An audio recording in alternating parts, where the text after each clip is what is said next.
गणपती बाप्पा.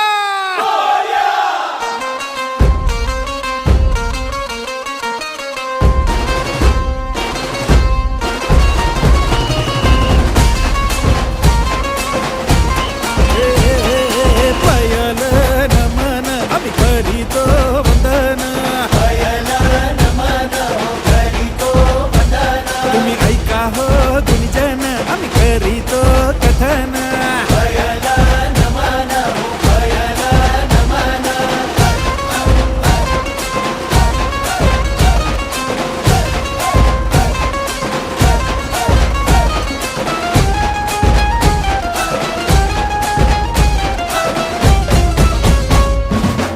जय महाराष्ट्र. युवा सेनेचा हा आवाज पाहिजे. हे जे आज दिसतंय तुम्हाला, हे शिवसेना आणि युवासेना आहे. एक पारंपरिक आवाज आणि एक नवीन आवाज जे एकत्र येतो आणि जो आवाज होतो तो शिवसेनेचा आवाज आहे, युवासेनेचा आवाज आहे.